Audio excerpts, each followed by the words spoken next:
Hello and welcome back to Inquisitor Martyr. Last time we ended up running some Ordo missions, and this time around we will be doing Intel, because I got 66 of them and I need to get through some of these.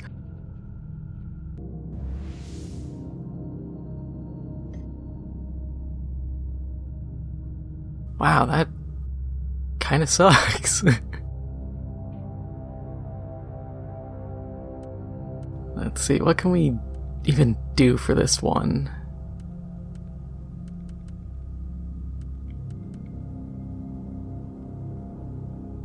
Okay, reflect damage, that's acceptable.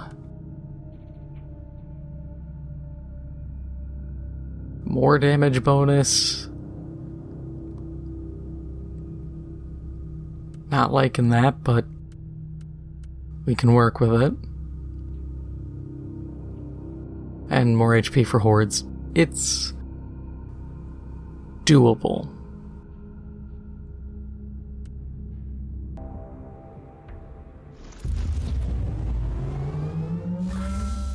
You are expected to mark a bunker for an aerial strike. The target is reinforced by anti-aircraft artillery, so you must take out the foot soldiers and guns first, then finish the bunker. All this, taking it in stride single-handedly. Oh, the seemingly pointless intrigues of the Holy Ordo.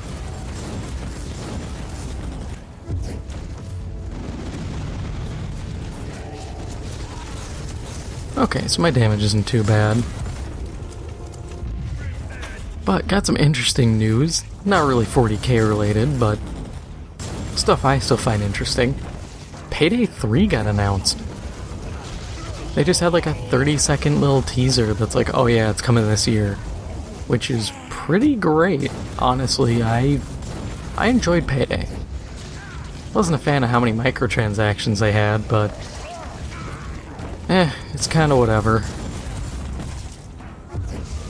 At the end of the day, you can get everything dirt cheap, so that's the power of a Steam sale.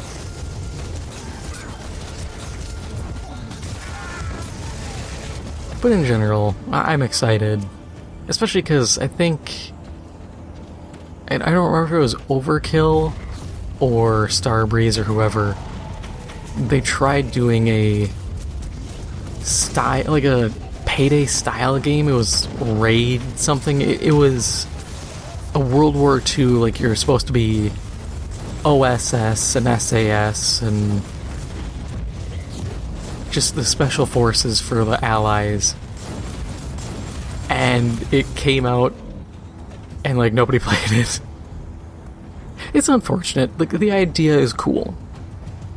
I just think in many cases World War II has been really done to death.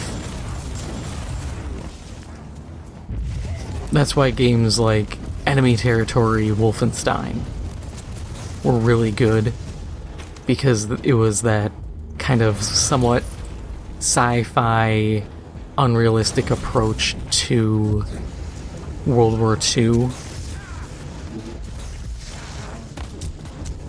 This way, yeah, you still have the same old, oh, here's an STG, here's a bar, here's a Thompson. But then you had, I think it was like the Venom. It was a handheld, almost minigun with rotating barrels. Cool idea. Impractical as all can get out. But cool idea. The only way you could feasibly, I think, utilize something like that, a rotating barrel system, would be on like an MG42. But that thing's fire rate is so high, those barrels would just be flying.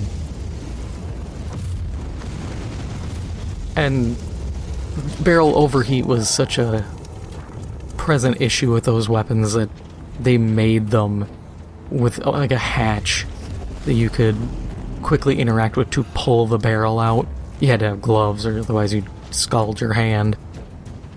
But you could easily pull the barrel out, toss it to the side to cool, slap a new barrel in, flick it back into position, and you were good. Which, thinking about it, is a very good design for a very obvious kind of design flaw. But the other options were to make something like a water-cooled jacket on it, and at that point you're adding so much weight that it's essentially just like a Maxim. And at that point you just use a Maxim.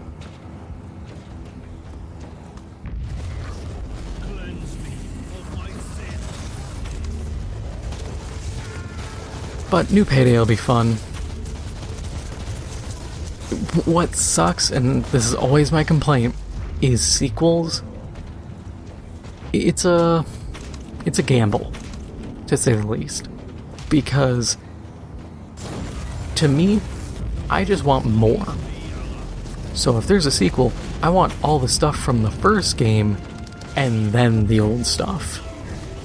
That's what bugged me about Modern Warfare 2 2022, is it's a continuation of Modern Warfare 2019, but stuff like the AA-12 and the DB-12, I guess it's the DP-9 or something, the Origin 12, so the Fostech Origin, all those shotguns never made it back.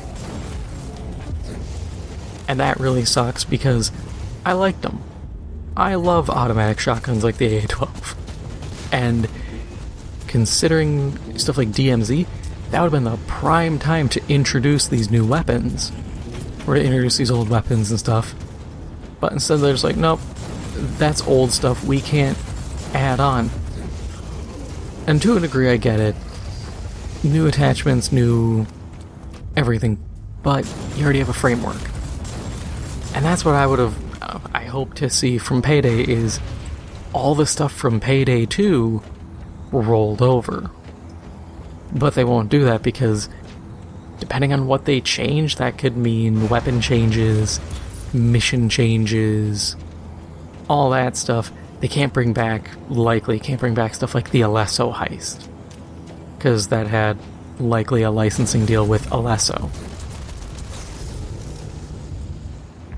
Probably can't bring back the John Wick stuff, because there's probably a licensing deal with John Wick. Or the Scarface stuff, because of a licensing with Scarface, or the Hardcore Henry stuff. They've done a lot of crossovers over the years, and so there's issues with that. I just like it. I'd like to see all of it come back, at least the weapons and masks, because that's stuff to work for. I love being able to sit down, look at a game and go, okay, there's a ton of stuff for me to look forward to getting or trying. As opposed to just going, well, our last game ended with, let's say, 60 guns. Our sequel starts with 15. Because then you're sitting there with those 15 going, well, now I gotta wait. That's the problem Destiny had. You had all these exotics from Destiny 1 that some of them, the devs are just going, nope, it's never coming back, which I don't care. I don't care their justification. It's a wimpy justification. Oh, Icebreaker's overpowered, it regenerates ammo. It regenerates slow. If you want to nerf it, make it regen slower. I don't care. I want Icebreaker back. Oh, we can't bring back No Land Beyond. Why? Because we don't wanna. And then they slowly bring back some exotics, all the while going, oh, it's part of the DLC, and I guess there's enough people playing now who are like, oh, I didn't play D1, so they don't care that they're buying old exotics again. The old heads are, I guess, few and far between or burnt out to the point where they don't play. Ergo me. Which is sad because I've said before I have over 2,000 hours in Warframe. And I still play it sometimes when there's an update. I am more than willing to play a game for a very long time. But I also expect to be respected. And I've said before, I get it. To a degree, you start to get sick of the old heads as a developer because it's the curse of any person who's trying to suggest stuff. People are idiots. And people like me kind of stop trying to suggest stuff, part because it ends up... I follow the Joker logic of, if you're good at something, don't do it for free. I know what I'm talking about when it comes to games.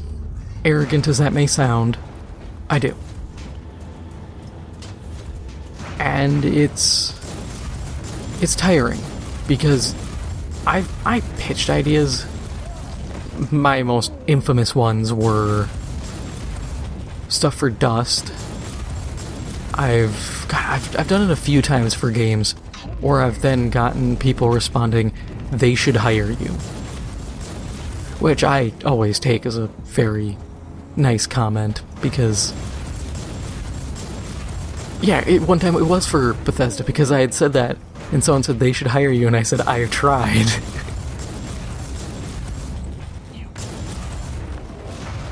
Or not Bethesda, Bungie. I've actually been thinking about doing a video on Fallout 76. I know you could argue you're 4 years late to the party for that one, but I like the idea of kind of doing a kind of a retrospective, but also kind of an assessment of, hey, 4 years after launch, is the game better? Plus, the game, by the time this video's out, it will be available for free for any PS Plus users. So if you're on PlayStation and you never played it, you can give it a whirl. I'll tell you right now, it's not bad. It's not a bad Fallout game. It's just not a good MMO, and it's not a good survival game. It's actually a terrible survival game. But I've tried pitching stuff. I used to do that a ton for Dust back in the day. Still hoping to hear something this year. So, since I predicted it with Space Marine 2, I'm gonna say now we will... see, this is the kick in the nuts. So, I want to say we'll hear something about Dust this year, or like a Dust sequel this year. But at the same time... No, I will start this out correctly. I'm going to give you my logic. So, my reasoning is that we will hear about Dust sequel this year because at last FanFest they came out and said, hey, we're working on something. You don't come out and say you're working on something unless you're working on something. You don't have two ideas on a napkin and one idea on a post-it note and you say, oh yeah, we're gonna make a game. You have nothing. You have no plans. You need more than that to especially come out and say we're making something. On the other hand, they were hiring for lead game designers a couple months ago. And I know it was them because they said at FanFest that it was a guy at their London studio and the positions were at their London studio for the game designer spots. So, that makes me think that they're not that far along, but these days we're in the age of everything kind of being early access, and if they do another console release, don't know about that one, they could get away with it. They could also just do a PC release, which is also extremely easy. So, it's up in the air.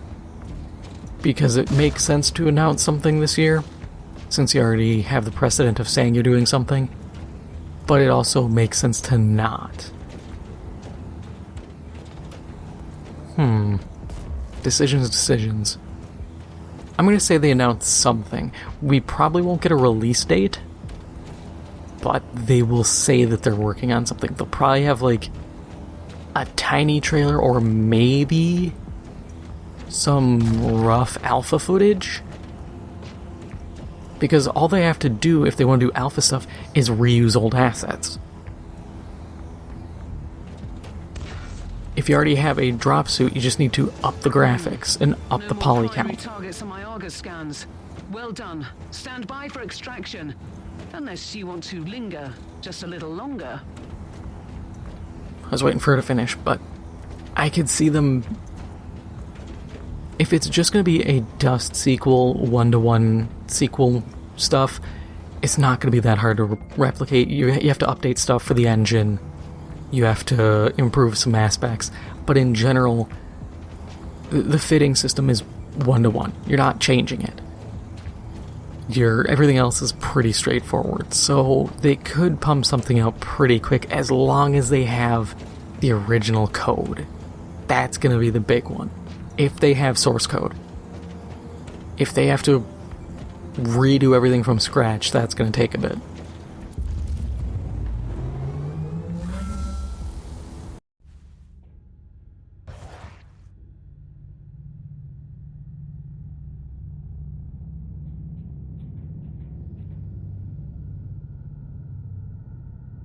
Okay, nothing new there. I gotta say though, this build, as kind of ramshackle as it feels, with like pretty much completely like veiled, let's call it, or locked traits, it's still doing pretty solid. I just gotta take the one time I have to take damage to use an inoculator. Ain't that a kick in the nuts? But I'd rather sit here and be like, oh man, I have to take damage, instead of scrambling, holding on for dear life, hoping not to die. Done that way too many times for my liking.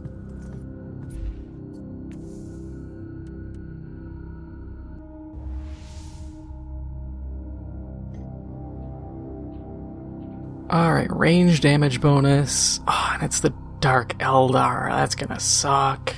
Nah, whatever, we'll be fine.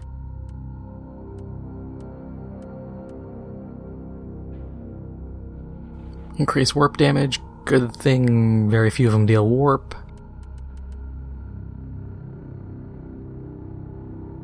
HP for elites? Fine, don't care. Money. Wait, what'd that do? Oh, I don't care. Health for hordes.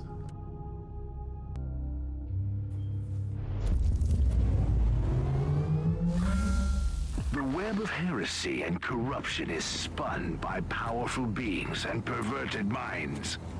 Hunt their leaders, and this construct of evil will come crashing down.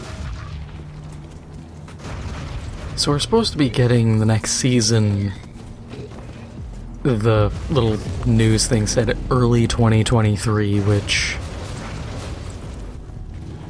knowing how these devs have been, we're probably gonna get like March.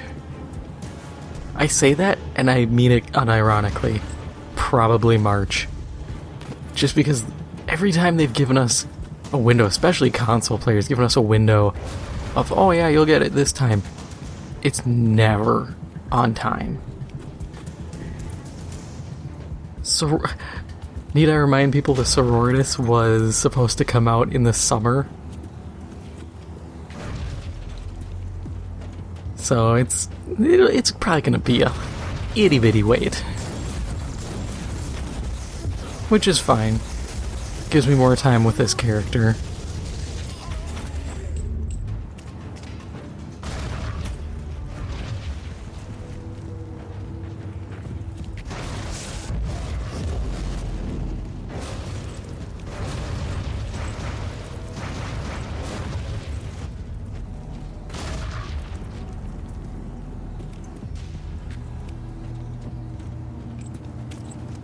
I could probably speed through these missions if I didn't check every corner.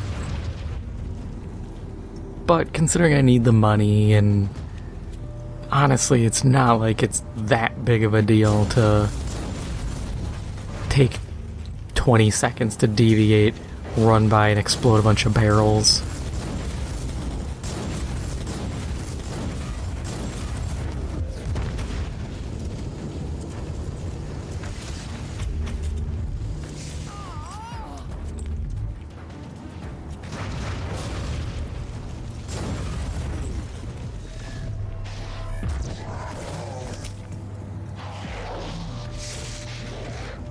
Yeah, I'm not even breaking my shield on these guys.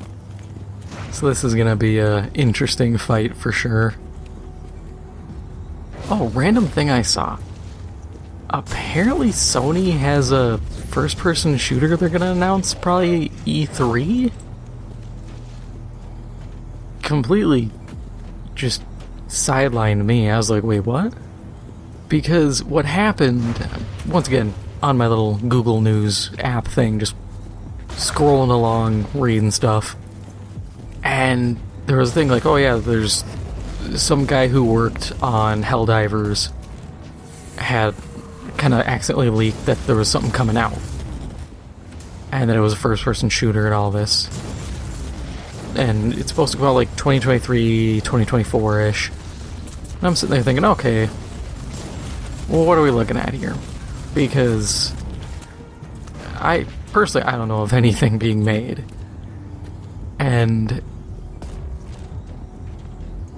I just find it interesting that Sony's just been kind of hush-hush about it. Especially when, I remember, what was it, last year? E3? I can't remember. One of the almost every other E3, it feels like, is just announcing things for 1 to 3 years out.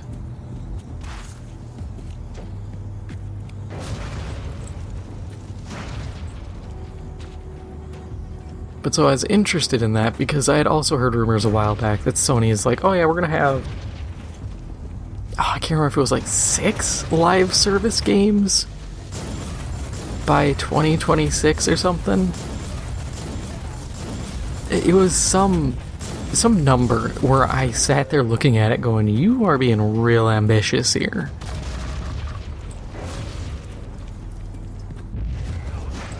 Because I'd also saw a thing about the still fighting that Microsoft Activision merger, and I've said this to people and I'll say it here, I get business law is kind of shisty.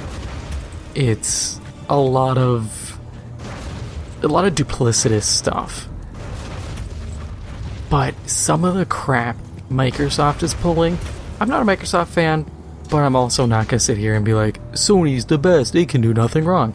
No, I hate all of them equally. I think they all make stupid decisions that are, at the end of the day, anti-consumer. I just also see Microsoft as kind of a company that is like EA, where it's a kiss of death to work for them. You know, Gears is up in the air.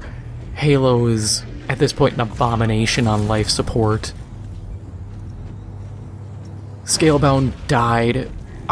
Rumors are swirling that Fable got completely restarted.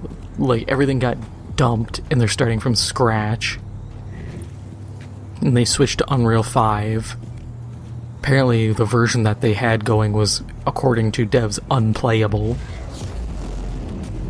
Which, if true, not a surprise. That's why I have no hope for Bethesda at the end of the day. But so, you got all this, and Sony had said, like, hey, Call of Duty's a big franchise. It's been going for a very long time. They make annual games, they put a ton of money into it, they have a bunch of studios. Basic information. And Microsoft's like, we don't know, I'm paraphrasing here because I can't be bothered to actually find the article again.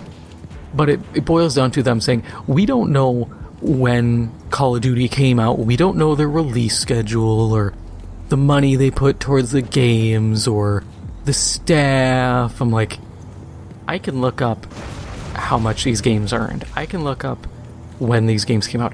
You can Google search, when did Call of Duty come out? First one was like 2003. So it's this...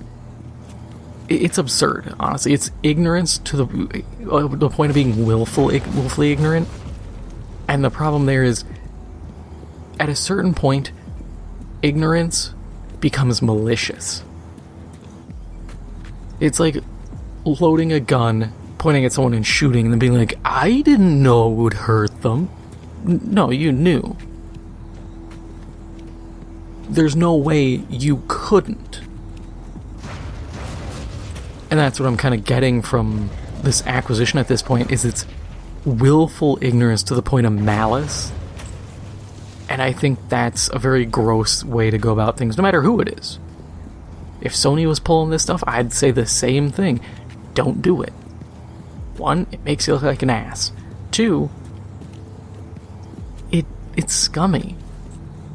And if I was a judge and I had someone say that to me, if I had a lawyer say that to me, I'd look them dead in the eyes and say, bullshit.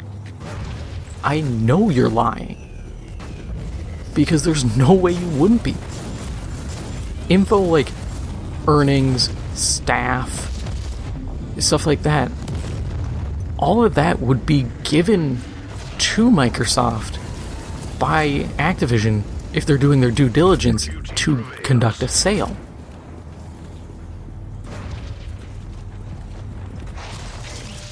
There's no way, especially for $68 billion, you wouldn't have been given that information. If you were buying a business and they refused to tell you the number of staff or their expenditures and income, wouldn't you be pretty suspicious and be like, I don't feel like I should buy these people if they can't give me basic information or they withhold it? So it's just, it doesn't sit right. And I'll keep saying it. Like I said, I'm not for Sony scooping up people. No, I think the first-party side of things should be very small, and the third-party should be very large. I want everyone to experience games. I get you have to have some first-party games. It's the way to justify people coming and getting into your ecosystem. So I'm not going to sit here and be like, no games should be multi-platform, or should be single platform. I get it. It's the inevitability, it's the devil in the detail. That's fine. I'm not happy about it, but it's fine. But the consolidation of the industry is not good. It's so dangerous.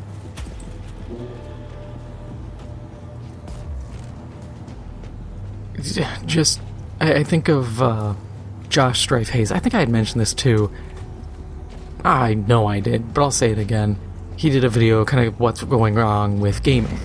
And he points out like FOMO and the abuse of that and microtransactions and how it's a Pandora's box. You either use it because it gets results, gets you money and is fairly worthwhile, or you don't and put yourself at risk. You set a fine example for their kind, Inquisitor. And that is such... It's such a nefarious thing because, yeah, you either put yourself behind the 8 ball and hope your fans see what you did and reward you accordingly, or prey on people with bad impulse control. Go after, use microtransactions and loot boxes and prey on gambling addicts, or convert a generation of kids into gambling addicts. You have to look at it and say, am I cool with doing something potentially immoral? And some people are sociopathic enough they don't care. I get it. I'm not gonna say it's fine, it's abhorrent, but some people, they're built different. Me, no. I'm consumer first. I want people to have fun with games. That's just my point of view. I want people to come into the hobby and have fun, not end up like Darkside Phil and spend like $20,000 a year on WWE Supercard because he has bad impulse control and burns 5 figures on a mobile game. And there are people worse than him. I saw people in some mobile games who spent 6 figures. They weren't whales, they were referred to as krakens. And it's insane. Some of these people actually get flown out for events because of how much they spend. Can I break these? No.